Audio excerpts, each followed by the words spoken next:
proud to offer world-class treatment to patients from around the globe, ensuring they receive the best possible care during their time with us. Without further ado, I now invite Dr. Ranganathan Jyoti to present the success of this unique case. I invite Dr. Ranganathan Jyoti onto the stage.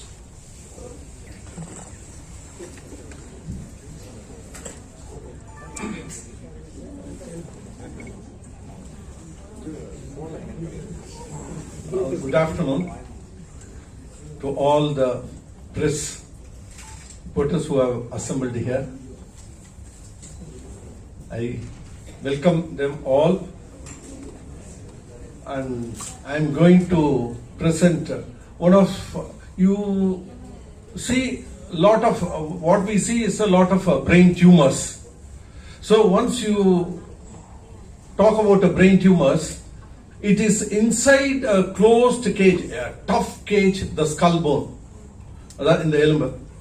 So when we are going into the tumor, that too in a deep-seated tumor, so you have to open the skull, full skull, break open. So there are so many instruments to open the skull. Then divide the brain, cut the brain if you want, then go inside the tumor and remove the tumor. So in the process, you are going to make a big incision. Anything?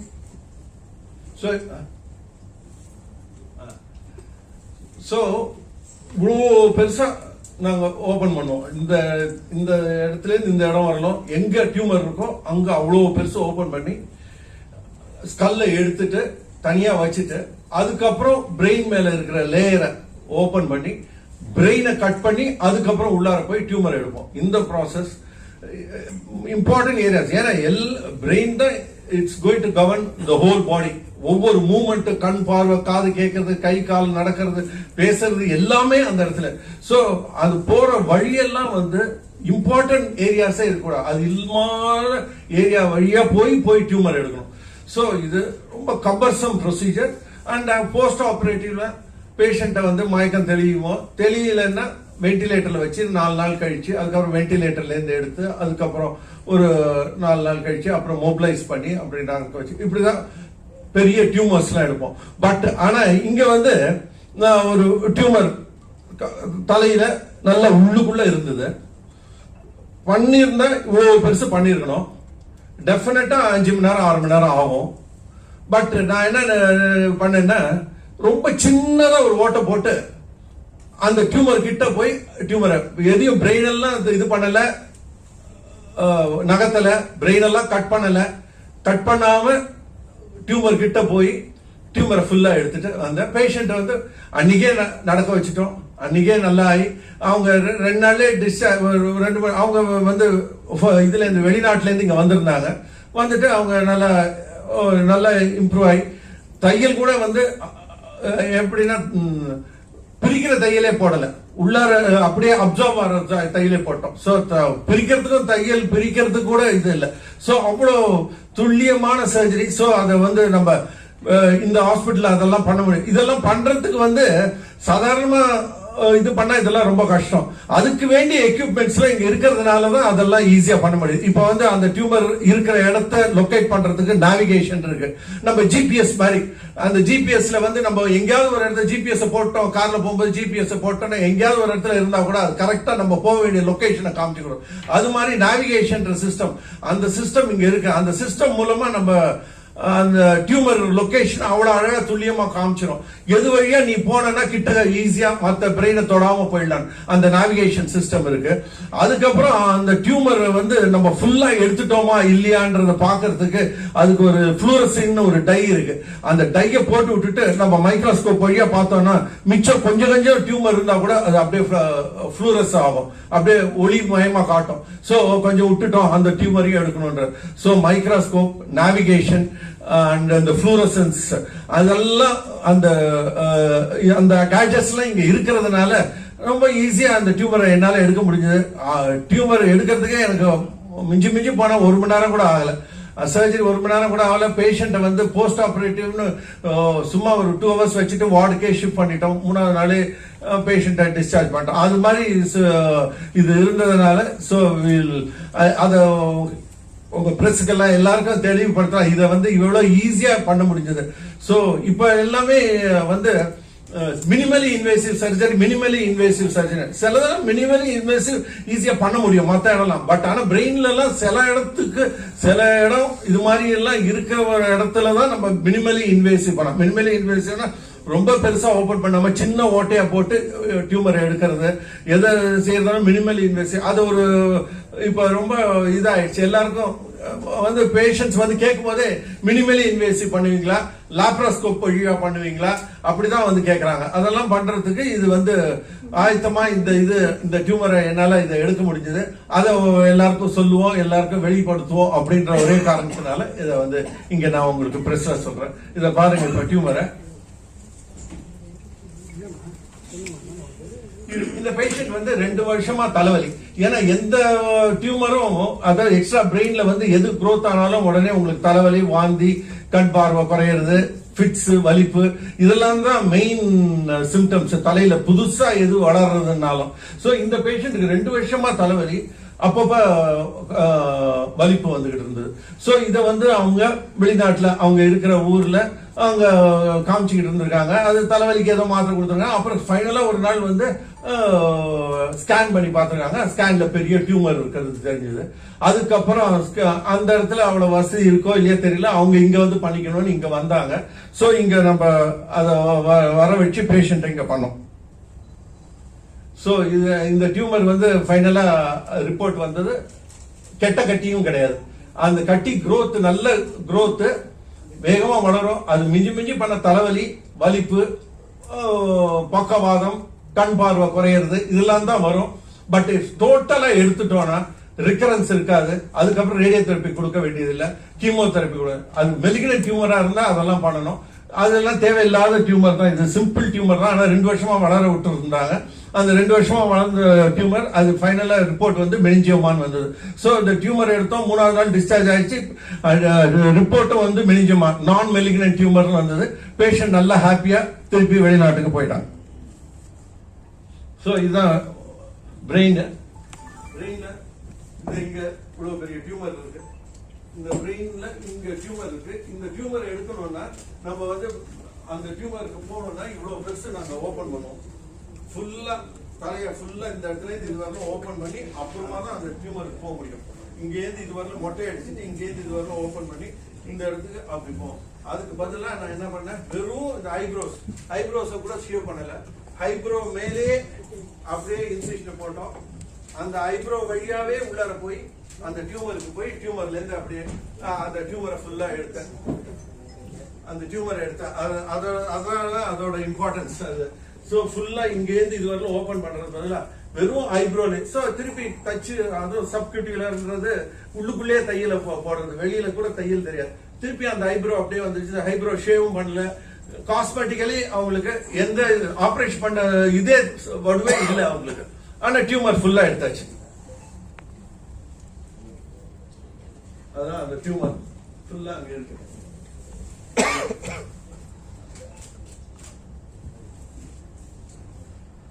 So இதுதான் இந்த சூப்ரா ஆர்பிட்ன்றது. இந்த சூப்ரா orbital கிரேனியாட்டமி பண்ணி tumour எடுத்துருக்கோம்.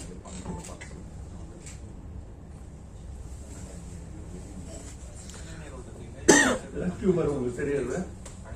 For the past 3 years, she was evaluated with MRI brain. As shown in the images, she had a left supraorbital lesion. இது record பண்ணி இது பண்ணி இருக்கோம். சோ அது பேக்ரவுண்ட் சேர்த்துக்கிட்டு இருக்கேன். She underwent சோ இதுதான் இந்த நேவிகேஷன் GPS ன்னு சொன்னேன்ல, அந்த நேவிகேஷன் சிஸ்டம் இருக்கு. இந்த ஐப்ரோலே இது போட்டிருக்கேன். ஐப்ரோ ஓபன் பண்ணிருக்கேன். periorbital fat can be seen here. A craniotomy was done involving the roof of the orbit. So this is the image showing the mini craniotomy and the roof of orbit. The total axons all have been exposed. இப்ப tumour உங்களுக்கு தெரிய வருது. இப்ப tumour நான் எடுத்துக்கிட்டேன். இப்ப உள்ளார அந்த டியூமர் உங்களுக்கு உள்ளுக்குள்ள இப்ப நேரா டியூமருக்கு போயிட்டேன். இப்ப அந்த நேவிகேஷன் மூலமா கரெக்டா லொகேஷன் பார்த்துக்கிட்டோம். அது வழியா உள்ளார போய் இப்ப டியூமரை நான் தனியா அப்படியே பிரிச்சு எடுத்துக்கிட்டு இருக்கேன். நான் இந்த டியூமருக்கு வந்து நிறைய பிளட் சப்ளை இருக்கும், எக்கச்சக்கமா ரத்தம், அப்படியே ரத்த குழம்பா இருக்கும் அந்த இது. அதை வந்து நம்ம அதுக்கு போற ரத்தத்தெல்லாம் கொஞ்சம் கொஞ்சமா நம்ம காட்ரைஸ் பண்ணி அதை நிறுத்தணும். அந்த இதெல்லாம் நம்ம பண்ணிட்டு இருக்கோம் உள்ள. ஸோ அதெல்லாம் கம்ப்ளீட்டா and the revascularization continues.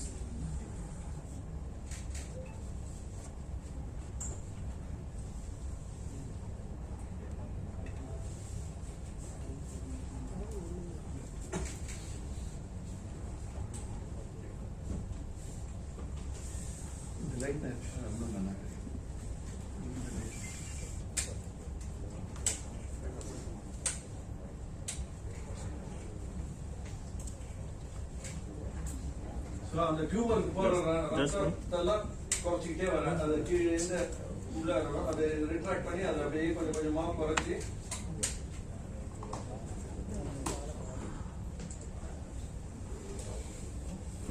Fast forward பண்ணணும்.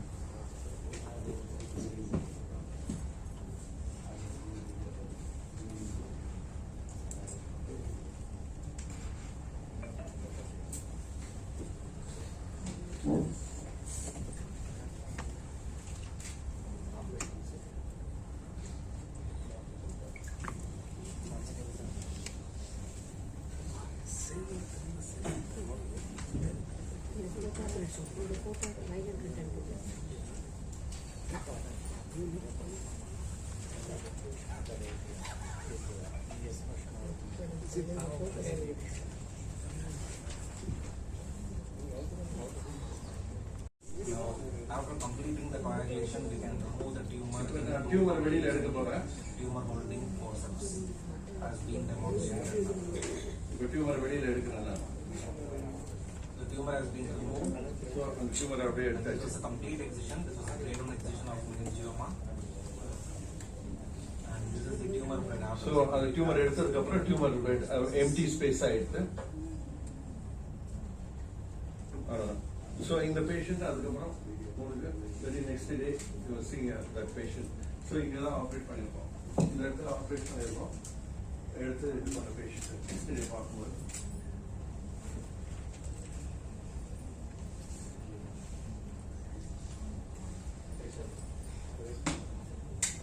ஸோ இது இந்த ஆக்சுவலா இது நார்மலா பண்றதா இருந்தா 4 hours 5 hours ஆகும். இந்த இந்த மினிமலி இன்வேசிவ் சர்ஜரி ஒன்றும் பெருசா ஓபன் பண்ணாம ஐப்ரோ இன்செக்ஷன் போட்டு டோட்டலா எடுத்தது ஹார்ட்லி 1 hour கூட ஆகல. அண்ட் பேஷண்ட் 2 நாள் ஹாஸ்பிட்டல் இருந்துட்டு 3ஆவது நாள் டிஸ்சார்ஜ் ஆயிட்டான். அந்த பேஷண்ட்டுக்கு எந்த காம்ப்ளிகேஷன்ஸும் இல்லை, எந்த வலியும் ஒன்றும் ரொம்பவும் தெரியல. ஏன்னா இவ்வளவு பெருசு ஓபன் பண்றதுக்கு இருக்கும். போஸ்ட் ஆபரேட்டிவ் வார்டுன்ற இதுலயும் வைக்கவும் இல்லை, வார்ட்லயே வச்சிருந்து அப்படியே டிஸ்சார்ஜ் பண்ணோம். ஸோ இந்த மினிமலி இன்வேசிவ் சர்ஜரி இந்த neuro surgery it's a novel technique. இது புதுசா அதை எப்படியெல்லாம் இது பண்ண இதை ஸ்கல் பேஸ் சர்ஜரின்னு சொல்லுவாங்க. அந்த டியூமர் வந்து ஈஸியா எப்படியெல்லாம் அக்சஸ் பண்ண முடியும் மினிமலி இன்வேசிவா அப்படின்றதுல இது ஒரு உத்தி. உங்களுக்கு ஏதாவது கேள்விகள்?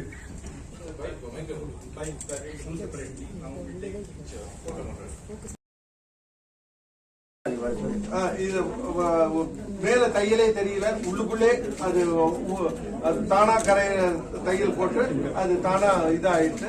இது ஐப்ரோ க்ளோஸ் பண்ணோட ஆபரேஷன் பண்ண வடுவே இல்லாத பேஷண்ட் 3ஆவது நாளே வீட்டுக்கு வெளியில போயிட்டாங்க. இவ்வளவு பெரிய டியூமர் நார்மலா ஒரு வாரம் ஹாஸ்பிட்டல் இருக்க வேண்டி வரும். இது 2 நாள் 3ஆவது நாள் 2 நாளும் சும்மா தான் ஆன்டிபயோட்டிக் கிடைக்கணும்ன்றதுக்காக ஹாஸ்பிட்டல் இருந்தாங்க. அந்த ஆன்டிபயோட்டிக்ஸ் கொடுத்து பேஷண்ட் ஏன்னா இன்ஃபெக்ஷன் எதுவும் வரக்கூடாதுன்னு அதுக்காக ஹாஸ்பிட்டல் வச்சிருந்தோம். இல்லைன்னா அன்னைக்கே கூட டிஸ்சார்ஜ் பண்ணலாம், அந்த அளவுக்கு தான் இருந்தாங்க. திருப்பி சார் அப்படியே same sir silent silent please. நான் வந்து doctor Ranganathan Jothi, neuro surgeon, brain and spine surgeon and director of neuro sciences, Kauvery hospital, Vadapalani. நான் வந்து இங்க வந்து brain tumours, spinal cord tumours, brain injuries, spinal cord injuries எல்லாம் ஆப்ரேட் பண்றவரை. நான் இங்க வந்து நான் ஒரு நாவலா ஒரு சர்ஜரி, ஒரு ரொம்ப பெரிய சர்ஜரியை ரொம்ப சிம்பிளிஃபைடாக பண்ணியிருந்தேன். அது பண்ணி பேஷண்ட்டை நல்லபடியாக ஆக்குனேன். அதை சரி எல்லாருக்கும் பகிர்ந்துக்கலான்றதுக்காக இந்த பேஷண்ட்டு நான் சொல்ல போகிற பேஷண்ட்டு 69 வயசு, வெளிநாட்டிலேருந்து வந்திருந்தாங்க. அந்த வெளிநாட்டில் அவங்களுக்கு தலைவலி, காக்கா வலிப்புன்னு சொல்லி அவங்க அங்கே 2 வருஷமாக ட்ரீட் பண்ணிக்கிட்டு இருக்காங்க. அங்கே பண்ணிக்கிட்டு இருந்த கடைசியில் தலைவலியும் போல ஃபிட்ஸும் திருப்பி வந்ததுனால ஒரு ஸ்கேன் பண்ணி பார்த்துறாங்க. 2 வருஷம் கழிச்சு தான் ஸ்கேன் பண்ணி பார்க்குறாங்க. இங்கெல்லாம் நம்ம இந்தியாவிலலாம் உடனே ஒரு தலைவலினாலும் இதனாலும் உடனே டாக்டர்கிட்ட வராங்க, ஸ்கேன் பண்ணிடுறாங்க. ஆனால் வெளிநாட்டில் அந்த அளவுக்கு ஏன் யூஎஸ் யூகேல கூட வந்து உங்களுக்கு ஒரு தலைவலியோ இல்லை ஒரு வலிப்புன்னா 6 மாதம் இல்லை 1 வருஷம் கழிச்சு தான் உங்களுக்கு ஒரு CT scan. Even for doctors, ஒரு ஹாஸ்பிட்டலில் வேலை பார்க்குற டாக்டர் கூட வந்து அப்பாயின்மெண்ட் ஃபிக்ஸ் பண்ணி அதுக்கப்புறம் தான் பண்ண முடியும். ஏன்னா அங்கெல்லாம் அவ்வளோ ஈஸியான உங்களுக்கு அப்பாயின்மெண்ட் கிடையாது. அந்த பேஷண்ட்டு அங்கே ஒரு ஸ்கேன் பண்ணிடுறாங்க 2 வருஷம் கழிச்சு. அதில் பெரிய டியூமர் வந்திருக்குன்னொடனே உடனே இங்கே காவேரி ஹாஸ்பிட்டலில் தெரிஞ்சு இங்கே காவேரி ஹாஸ்பிட்டல் மருத்துவமனைக்கு வந்திருந்தாங்க. வந்தோடனே என்கிட்ட அந்த பேஷண்ட்டை நார்மலாக ஆப்ரேட் பண்ணுறதுனா பெரிய ஓப்பனிங், 69 வயசு, அது பெரிய தலையை ஓப்பன் பண்ணி ஸ்கல் போனை வெளியில் எடுத்து அதுக்கப்புறம் பிரெயினை கட் பண்ணி உள்ளார போய் டியூமர் எடுக்கணும். பட் ஆனால் இவ்வளோ 69 வயசு ஆச்சு, ஏற்கனவே அவங்களுக்கு பிபி சுகர்லாம் இருக்குது. இதெல்லாம் கருத்தில் எடுத்துக்கிட்டு நான் அவங்களுக்கு மினிமலாக என்ன பண்ணி டியூமரை ஃபுல்லாக எடுக்க முடியுன்றதை பார்த்தேன். சரி, அதுங்களுக்கு அது மினிமலி ஆக்சஸ், அதுக்கு வேண்டிய கேட்ஜெட்ஸ்லாம் இங்கே இருக்குது. Neuro navigation, microscope, fluorescent angio இதெல்லாம் இருந்தது. சரி, அதை யூஸ் பண்ணி இங்கே நம்ம மினிமலி ஆக்சஸ் இதுக்காக நான் என்ன பண்ணேன், ஐப்ரோ இன்சிஷன், கண்ணு மேலே இருக்க அந்த ஐப்ரோ மேலேயே ஒரு இன்சிஷனை போட்டு அது வழியாகவே டியூமர் கிட்ட போய் இதெல்லாம் நேவிகேஷன் மூலமாக நான் அந்த டியூமர் கிட்ட ஈஸியாக போக முடியுது. நேவிகேஷன்றது ஜிபிஎஸ் மாதிரி. நார்மலாக ஒரு காரில் போகும்போது ஜிபிஎஸ் ஆன் பண்ணிட்டீங்கன்னா நீங்கள் போக வேண்டிய இடத்த கரெக்டாக காட்டுற மாதிரி இந்த நேவிகேஷனை யூஸ் பண்ணி கரெக்டாக அந்த டியூமர் இடத்துக்கு போயிடுவேன். டியூமர் இடத்துக்கு போனோன்னா அந்த மைக்ரோஸ்கோப்பை யூஸ் பண்ணி மேக்னிஃபிகேஷனில் அது போகிற ரத்த குழாய் கொஞ்சம் கொஞ்சமாக அடைச்சி அதை டியூமரை ஃபுல்லாக நான் வெளியில் எடுத்துட்டேன். அதுக்கு இன்சிஷன் போட்டதே 1 இன்ச்சு தான், அதுவும் ஐப்ரோ மேலே. அதனால ஐப்ரோ கூட ஷேவ் பண்ணலை. யூஸ்வலாக நாங்கள் ஷேவ் பண்ண மாட்டோம். ஐப்ரோ மேலேயே போட்டு அதுக்கப்புறம் டியூமரை ஃபுல்லாக எடுத்துட்டு திருப்பி ஐப்ரோ க்ளோஸ் பண்ணிட்டோம். பேஷண்ட் ஆப்ரேஷன் பண்ண வடு எதுவுமே தெரியல. அன்றைக்கே ஆப்ரேஷன் பண்ண உடனே அன்றைக்கே எழுந்து நடக்க ஆரம்பிச்சிட்டாங்க. 3ஆவது நாள் நான் டிஸ்சார்ஜும் பண்ணி முடிச்சிட்டேன் இந்த பேஷண்ட்டுக்கு. அதனால் இந்த மினிமலி இன்வெசிவ், அவங்க ரொம்ப கஷ்டமும் படலை, வலின்றதும் சொல்லவே இல்லை. பிபி சுகருக்கெல்லாம் நல்லா ஈஸியாக கண்ட்ரோல் பண்ண முடிஞ்சது. 3ஆவது நாளே டிஸ்சார்ஜ் பண்ணிட்டேன். தியேட்டரில் வந்து 1 hour தான் ஒர்க்கு. போஸ்ட் ஆப்ரேட்டிவ் வார்டுன்னு எதுவும் இல்லை, வென்டிலேட்டர்னு எதுவும் வைக்கவே இல்லை. வார்டில் 3 நாள் தான் இருந்தாங்க. அவங்களுக்கு செலவும் ரொம்ப கம்மியாச்சு. அதே சமயத்தில் அவங்க இதெல்லாம் வெளிநாட்டிலே, அதனால தான் வெளிநாட்டிலேருந்து இங்கே நிறைய பேஷண்ட்ஸ். வெளிநாட்டில் நார்மலாக இது பண்ணாலே ஒரு சின்ன சர்ஜரிக்கு அவ்வளோ செலவும் ஆகும். அதை பெருசு இது பண்ணுவாங்க. இங்கே வந்து எவ்வளோ இது பண்ணாலும் அதுக்கு ரொம்ப செலவும் ரொம்ப கம்மி. அதே சமயத்தில் மினிமலி இன்வேசிவாகவும் பண்ணது. ஸோ இது கொஞ்சம் நாவலாக பண்ணதுனால எல்லாம் ப்ரெஸ்ஸுக்கும் சொல்லி எல்லாருக்கும் தெரியப்படுத்தணுன்றதுக்காக இந்த அழைப்பு. அதான் கீவேர்ட். அது ஈஸிலி அக்சசிபிள். எனக்கு அது தெரிஞ்சது, இந்த இடத்து வழியாக போகலாமே, ஏன் இது இவ்வளோ பெருசு பண்ணணும், சின்னதாக பண்ண நேவிகேஷன் இருந்தது. நேவிகேஷன் மூலமாக இது அந்த இடத்துக்கு போகிறதுக்கு அந்த வழியாக போனால் போயிடலாம் அப்படின்றது. அதான் சொன்னேன் இல்லை, நேவிகேஷன் ரொம்ப யூஸ்ஃபுல். அந்த நேவிகேஷன் மூலமாக போனால் எனக்கு எந்த தடையும் வராது. ஈஸியாக அந்த டியூமர் கிட்ட போயிடுவேன், ஈஸியாக எடுத்துடலாம், இந்த இடம் ஓப்பன் பண்ணால் போகிறோம் அப்படின்னு தோணுச்சு. அதனால ஐ ப்ரொசீடட் வித் திஸ். இதுக்கு முன்னாடி இதே மாதிரி கீவோல் நான் பண்ணதில்லை. வெளிநாட்டில் பண்ணியிருக்காங்க. இதுல எவ்வளவு ரிஸ்க் இருக்கு? இதுல ரிஸ்க் கம்மியா இருக்கிறதுக்காக தான் இதை நாங்க பண்ணதே. ரிஸ்க் ஏன்னா பெருசா ஓபன் பண்ணி அதெல்லாம் பண்ணும்போது போஸ்ட் ஆப்ரேட்டிவ் பீரியட்ல டர்புலண்டா இருக்கும். அதெல்லாம் எதுவுமே கிடையாது. இது பிரெயினை ரிட்ராக்ட் பண்ணல, எதுவும் பண்ணல. நேரா டியூமர் கிட்ட போன டியூமரை ஃபுல்லா எடுத்தாச்சு. அது ரிஸ்க் எல்லாம் ஆல்மோஸ்ட் நில். ஃபர்தரா அவங்களுக்கு வரதுக்கு ஏதாவது சான்சஸ் இல்லவே இல்லை. அதான் இந்த டியூமர் வந்து டியூமர்ல பிரெயின் டியூமர், மெலிக்னன்ட் டியூமர், நான் மெலிக்னன்ட் டியூமர் இருக்கு. இவங்களுக்கு ரிப்போர்ட் கடைசியில் வந்தது நான் மெலிக்னன்ட் மெனிஞ்சியோமான்னு வந்தது. ஸோ இனிமேல் ரிக்கரன்ஸ் இருக்கிறதுக்கு சான்ஸே கிடையாது. அது கம்மியாக மற்ற சர்ஜரியோட இது சர்ஜரி ரொம்ப கம்மியாக தான். சாதாரணமாக நம்ம எல்லாருமே நினைப்போம், ஒரு ஹை-எண்ட் எக்யூப்மெண்ட்டு ஒரு 5 கோடி 10 கோடி கொடுத்து வாங்குறோம் அப்படின்னா அது கண்டிப்பாக வந்து பேஷண்ட்டுக்கு காஸ்ட் ஜாஸ்தியாகும் தான் நினைப்போம். ஆனால் இதில் ரொம்ப முக்கியமான விஷயம் என்னன்னு கேட்டிங்கன்னா, காஸ்ட் கம்மியாகும். எப்படி கம்மியாகும் அப்படின்னு கேட்டிங்கன்னா, ஒரு விஷயம் வந்து என்னன்னு கேட்டிங்கன்னா, ரிஸ்க் வந்து பயங்கரமாக கம்மியாயிடும். அதாவது அந்த பேஷண்ட் நார்மலாக கன்வென்ஷனல் சர்ஜரியில் அவங்க வந்து அவங்களுக்கு காம்ப்ளிகேஷன் வர்றதுக்கு நிறைய பர்சன்டேஜ் இருக்கும், இதில் ரொம்ப கம்மியாக இருக்கும் பர்சன்டேஜ். ஒரு விஷயம். அதனால் என்ன நடக்கும் அப்படின்னா அவங்களுடைய ஹாஸ்பிட்டல் ஸ்டே, மருந்து காஸ்ட்டு, அவங்க ஐசியூ காஸ்ட்டு எல்லாமே கம்மியாயிரும் ஆக்சுவலாக. இப்போ இந்த பேஷண்ட்டே பார்த்தீங்கன்னா நம்ம கன்வென்ஷனலாக பண்ணியிருந்தோம்னா கிட்டத்தட்ட 10 நாள் இருந்திருப்பாங்க, ஒரு 5 நாள் ஐசியூல இருந்திருப்பாங்க, வென்டிலேட்டர்ல இருந்திருப்பாங்க, அந்த சார்ஜெல்லாம் இருக்கும், அதுக்கான மருந்துகள்லாம் இருக்கும். இதெல்லாம் எதுவுமே கிடையாது. அவங்க ஒரு டே கேர் சர்ஜரி மாதிரி நம்ம எப்படி போய் ஒரு அப்பெண்டிக்ஸ் ஹெர்னியா சர்ஜரி பண்ணிக்கிறோமோ அந்த மாதிரி வந்துட்டு பண்ணிட்டு போயிருக்காங்க சிம்பிளாக. ஸோ அதனால் வந்து காஸ்ட் வந்து இதில் கம்மியாகுது. இதில் வந்து காவேரி வந்து அதை தான் ரொம்ப நாங்கள் கான்சென்ட்ரேட் பண்ணுறோம். என்ன கான்சென்ட்ரேட் பண்ணுறோம் அப்படின்னா டெக்னாலஜி இன்க்ரீஸ் பண்ணி பேஷண்ட்டுடைய லென்த் ஆஃப் ஸ்டேவை கம்மி பண்ணுறதும் அவங்களுடைய மெடிசன் அண்ட் காம்ப்ளிகேஷன்ஸை கம்மி பண்ணுறது தான் எங்களுடைய நோக்கமும், எங்களுடைய இதுவும் அதுதான், மோட்டோவும் அதுதான் மெயினாக கான்சென்ட்ரேட் பண்ணிட்டு இருக்கோம். சர்ஜரி காஸ்ட் என்ன வந்து? சர்ஜரி காஸ்ட் பார்த்தீங்கன்னா டெஃபினட்டாக வந்து ஒரு கன்வென்ஷனல் சர்ஜரியை விட இவங்களுக்கு வந்து ஒரு 30-35% கம்மியாக தான் ஆச்சு அவங்களுக்கு. Okay, thank you.